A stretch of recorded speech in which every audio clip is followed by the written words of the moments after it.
I'm not gonna lie, I never seen Screen 6. And I heard that shit was mid. So I'm about to see how bad this was. Starts on a lonely night. We got Margot Robbie fresh off Temu here waiting for her date. They out there texting and something's clearly not right with this guy. And I'm not even talking the text. This man is somehow unable to even find the restaurant, telling Shorty to meet him outside and luring her right into this alleyway. And I was on board with this entire thing until she started to walk down the alley. You're telling me that this random dude she ain't even met on the phone was able to convince her to walk down an alleyway? Some boyfriends ain't even able to convince their girl to be a good woman. You expect me to believe she followed all these instructions like a good boy to someone she ain't even meet? I ain't gonna hold you. I'm calling cap on this one. And because she blindly went into that alleyway, she got clapped. Oh my god. Stabbing her down to the ground and staring her in the eyes. And this is when he begins to take off the mask and we see... Is that my nigga Flash? Nah, what barber out here hit you with that Waluigi stash, bro? I ain't gonna lie, they gotta restart. You gotta go bald. But he dips out the alleyway, done left her for dead. But he really killed this teacher because he failed one test. And this is why I feel really bad for the teacher, cause bro, out of everyone in that class, man. And this is where we find out that he's not even a real Ghostface. He's just pretending to be one for fun. And after learning that, the real Ghostface shows up to put him in his place. Yeah, hello? Look here, that's man, vengeance. I know the price of eggs is crazy right now, He but deserve you that. ain't got shit to eat in your fridge. This man talking about making a sandwich. Man, where you at? Nigga killed his teacher just to become the next victim. I don't feel bad for him. Ah, man, bitch, I'm in your kitchen attempting to make a sandwich. Nah, that's cap. Why don't you believe me? Because my kitchen is right behind me, you dumbass. You know what? Let's act like Jigsaw real quick. I want to play a game. Bro, I'm not playing hide and seek with a grown man. Knife to your back. Guess what room I'm in? Man, I got like 10 rooms in this hole. You gotta give me a hint. I'm in a place that should be overflowing with treasures galore. A place meant for cold cuts and leftovers. But you gotta be either dieting or detoxing or probably getting evicted because it's a barren wasteland in this motherfucker. And after scouring the apartment, he lands on the pantry. He opens that bit, but Well, that was close, but ain't no bread in there either. he fails and tries the next logical solution, the fridge, only to open it and see the body parts of the my God, teacher he heavy. killed fresh on display, only for as hell. Ghostface to be like, That's it. You looking at empty motherfucker too. he turns and here that nigga is, ready to take his life. He starts stabbing his gut like crazy, all while screaming, Where's my sandwich, Jason? I don't got your sandwich, man. Yeah, I ain't gonna lie, gang. His life was over. And this is where we get the first actual kill from the real Ghostface. And now we get into our next victims. And here we get Tara and Sam. They was the protagonists of the last movies, and if you have not seen that, they slide my nigga Huey out. They really bout it. No matter the occasion, they gon' slide.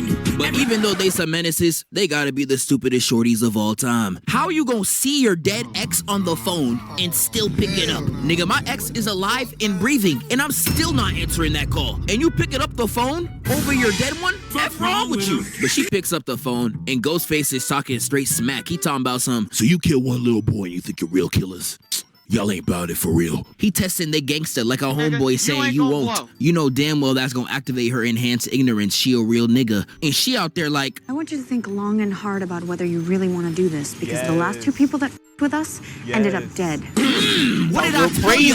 She really not playing. And this is where the movie director started moving like a prime DDG title and thumbnail, straight clickbait. They really had Ghostface pull up on him strapped up and all, only for it to be a regular nigga the whole time. Had the whole theater shaking in their boots for no reason. And this is where Sam is straight pissed. She over there talking her smack. Watch your back. You better watch yours. Caught lacking. And nah, I really know the cameraman was trying not to laugh. She was really talking all that smack just to get snuck. Nah, bro, that is straight disrespectful. And nah, Shawty really a fake demon. She did all that talking on the phone only to stand there once a real nigga show up, out there trembling like she guarding Kyrie. But Tara saves herself by pushing him into the trash, and they skedaddle up out of there, running in the streets calling for all help. I don't know what New York you're in for the streets to be this empty. Nigga, it's 10 o'clock. Where the fuck y'all niggas at? As a New York nigga, this gotta be like 2 a.m. in the morning, and it's still not that empty. Low-key like 1. This low-key look like this gotta be Staten low-key. They run in the convenience store screaming at the top of their lungs, only for the ghost face to enter behind them. Everybody in there shook, and this bald one's looking them straight in the face. Immediately tries to press. After the wedding, they hunted me. By one. Press him. He says, "You got a problem here, guy?" I don't even have to see his face, and I know a really nigga stance when I see one. Nigga? You know he's hitting one of these under that mask. He knows you're not about it. And he immediately, without hesitation, cuts in front of the whole store. Had everybody shook. But this is where Dana White's cousin tries to come in and be a hero, only for him to get one shot. Had me watching like, oh shit, they stole my nigga's soul. And Ghostface starts his approach on the shorties, and I'm like, nah, these niggas gon' die. But this is where we get quite possibly the stupidest scene I've ever seen in cinema. Because the store owner gets a wide open shot on Ghostface, the most wide open 3 of all time, and he really does this. Are you dead ass? Are you dead ass? Are you dead ass? This is like the equivalent of having this is like the equivalent of having a free 3 in real life and you airball. Don't ever trust this nigga with a gun ever again. Even if he lived this. He's not living.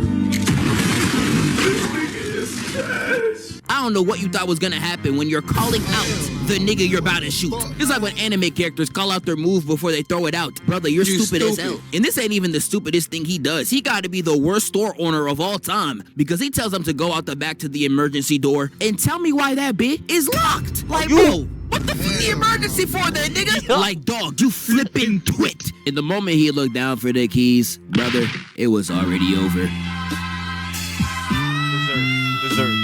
Yeah, you know it's over when you got the main characters looking like Dora's target audience. Talking about some, hola, do you know where the killer is? Nigga. But Ghostface puts him down for the count, takes the shotgun, and boots him. And now instead of that stop and shop butter knife, he actually got a full-on weapon. If I was in this store, I'd be like, bro, just slide it in. But it seems like everybody in this movie got that I show speed IQ. I swear if you x-ray their brains, it's really Laffy Taffies, because I don't know how Ghostface lost this matchup. All he had to do was rush down every lane and pop whatever he sees. But no, he decides to walk slowly across the store. Like at this point, you gotta give him his props. You are professionally trash. They really had him tiptoeing around the store like it's a cartoon or something. I'm moving on. But Sam and Tara hit this Looney Tunes type of escape, and by the time the police arrive, this man already escaped out the back, and he decides to prepare for his next victims. And it starts with this man ironing his clothes, having a peaceful night, only to look into the window and see Ghostface hovering above a shorty, ready to take her life. And this man out there screaming like Walter White in the car, I'm crying, he really thinks we're listening. And Ghostface really does Shorty the worst, because everybody's in the living room hearing moans from the room. They're thinking Shorty's out there getting cracked. Once they all get a picture in the group chat, they realize that it was Ghostface slitting her throat while cracking Shorty from the back. Nah, this is crazy. Death by backshots is absolute sick work. The whole gang pulls up to the door and they're ready to jump, bro.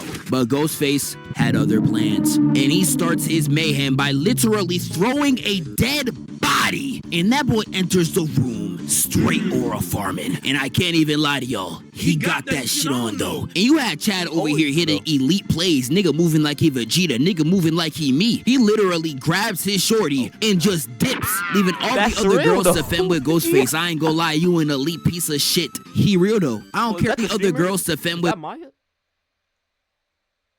Ain't gonna lie, that look like Maya. That might be like the streamer Maya.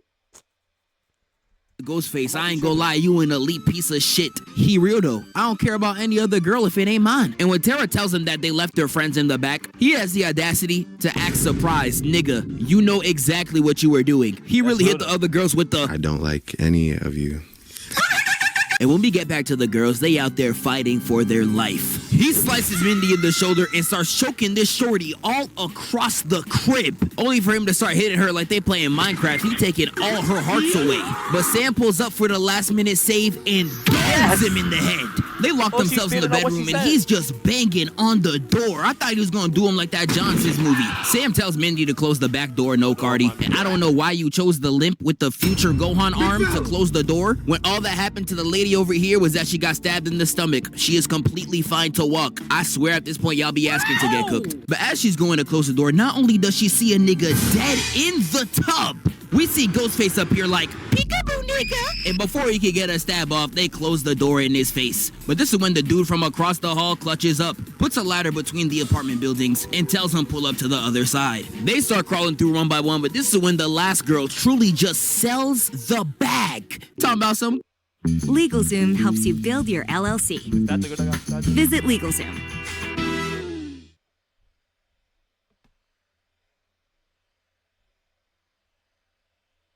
Girl.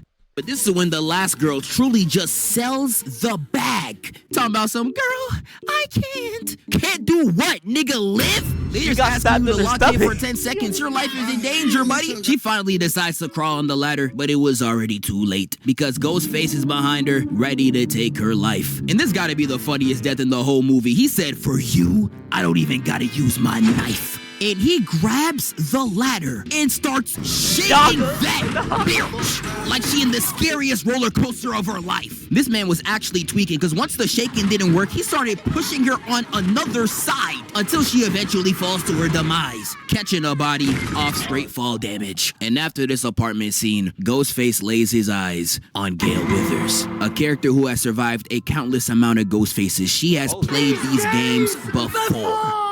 Is she really on her 6th movie? This like a relationship with a toxic ex, and Ghostface decides to put an end to it. Hello? Damn, girl, you still sound sexy as hell after all these years. And you always knew to pick up quick when it was me calling. I love that for us. Okay. Call the police. Speaking of us, don't you think we need to talk out this little situationship we got going on? I've been in therapy learning and shit, so I figured we need closure or something. Why? So you can fuck me over like all your other hoes, huh? Whoa, baby, let's not make assumptions. I felt like we had a good thing going. Like, I really fuck with you on some real shit, like heavy. Like, I pack a few niggas up and you write about it. We got a real good thing going, in my opinion. I agree, but sadly, I don't know if my new man is gonna agree with me even talking to you. Hold on real quick, baby. Oh, nah. Yo, nah. Anyway, I'm grown. I don't care about your body count, baby. I don't care about the people before me. We ain't got to talk about all that. Let's focus on us, what we got going on. Listen, I can't talk to you. You know what? I don't think this conversation going nowhere. Let's talk in person. And this is where Ghostface stands face to face with Gale. And this is the thing about Scream that makes no sense to me. She really saw a grown man in a Party City costume and said... She starts running away in the crib with Ghostface saying, Bitch, don't run away from my love! hits a nasty weave, grabs the pot, and booms that nigga. Yes. Bitch, was that cast iron? They end up running on the balcony. She's dropping obstacles in the way like it's Subway Bed like Surfers. And once they get to the door, he's all like, You gon' find out that love hurts for real! she locks Yes. herself in the room and finally decides to get the Glock. All while Ghostface is continuously trying to pester her. This is the type of shit I've been working on in therapy. Come on, Gail. Stop playing with me. My therapist said if you don't let me in, we can't work on shit, so let me in, bitch! Yes. How's that for nostalgia, f***er? And the movie really funny for this. They had Brody going silent the moment the gun went off, thinking that she won, only for me to hear that bitch-ass Samsung ringtone 2 seconds later. Are these niggas serious? And she picks up the phone, only to hear this. Bitch, I ain't did shit but love you when you tried to Swiss cheese me. Yeah, well, I'ma try it again. Bitch, at this point, you're wasting bullets. I'm literally on the phone with your dumb ass. Yeah, the IQ of these horror characters are truly out of whack. I'm starting to think they have no intelligence. But Ghostface finally gives her the ultimatum. Since you want to play and shit, how about this? Knife to your back, guess what room I'm in? I'm not playing no games with you. You better tell me where you are. I'm in a place where you let that bald-head nigga ruin what we had. Let me guess. You're in the fucking room. Right answer, bitch. And he immediately stabs her in the shoulder, putting her down for the count, but she does not go out without a fight. But I don't even know if I can call this a fight. This closer to the cartoon definition when the smoke pull up rather than an actual fight. Cause dog, what even is this? I can't even call this a scary movie. Nigga, y'all just slow. And this is really sad because Gale got stabbed in the shoulder and stabbed in the leg. And he's still getting ankle broke by a cripple. Like, nah, nigga, this is sick work. Like, dog, how did you get RKO'd by a cripple? How, Sway? Exactly, Ghostface. You ain't got the answers, man. I know all the other horror villains really watching him like this. How you get? You all go. You all, and you better not ever touch a basketball again. If I even see you next to a basketball, I'm gonna knock your ass out. And by the time help arrives, Gale has already lost her life. And this is when we arrive to the finale. And it takes place in this warehouse full of Scream memorabilia, a perfect place for a Final Destination showdown. But this is before Chad starts putting the moves on Tara and starts locking lips with her. And Jenna Ortega's really getting kissed by another man. I know 30 niggas watching this just fell to their knees. Oh, look at me, my name Chad, I'm light-skinned and I pull Jenna Ortega. Nigga, fuck you! And Ghostface did not want to see a happy couple. He immediately starts cock-blocking, stabbing Tara in the back, got her singing, and then we get a weave, block, get out of here! Chad showing he really about it, weave, right! Putting Brody on the floor and he said, I'm not finished. Yeah, putting him dead on the floor and they start skedaddling. They start skedaddling only for Ghostface to come back up again and chase him down the hall. I know they was screaming out there like Corey Kitchen. Ghostface catches them in the room and this is where we get into round 2. Weave again. He gets pinned to the wall, but this is where the assists come in, pushing him off and blocking him in the face. And Tara gets the last one, running in with that Mbappe! Pancake. Knocking that boy flat out. Chad was about to put him down for the count, but the moment he was about to smash his head in, he gets stabbed in the side. And this is where we find out that there was 2 niggas, and they stab this man Double trouble. R.I.P. Brody. The 2 Ghostface get up, and they decide to hit this. Bro, y'all are not tough. Don't tell me y'all was getting murked by these One Direction ass niggas. Man, you corny! They corner him, and this is when they reveal their identities. A white woman! Who's this? And it's truly the most normal, wealthy white family known to man. I see niggas like y'all at Starbucks all the time. I'm about to be scared as hell. And this is the thing about Scream that always be frying me the most. The fit might be tough as hell, but it be the most lamest niggas under that mask. Like, I was rewatching the first one. I don't know how you could even take Brody seriously. Watch a few movies, take a few notes. What's up with them chompers? Do you eat bricks? Like, we really got 6-foot LeBron built Michael Myers, Diddy Dream Warrior Freddy Krueger, and I'm supposed to be scared? This nigga? And they really did all that, only for Sam and Tara to wipe him out with straight ease. I'm talking headshot, stab in the face, and murked in the back of the warehouse. Y'all really did all that just to sell in the 4th quarter. Tough. Wake up, filthy. But I'm not gonna lie, this is a good video. I don't even watch Zephyr like that, but he one of those YouTubers that's like fun to watch when you have nothing else to do. Even if you have something to do, his video is like good background sound. So I'm not gonna lie, since I never watched the movie, I'm gonna rate this video a good 8 out of 10. It really summed it up. Like, I gotta say it. But with that being said, hope you have a good day and shit. Eat some good food, and I'm out.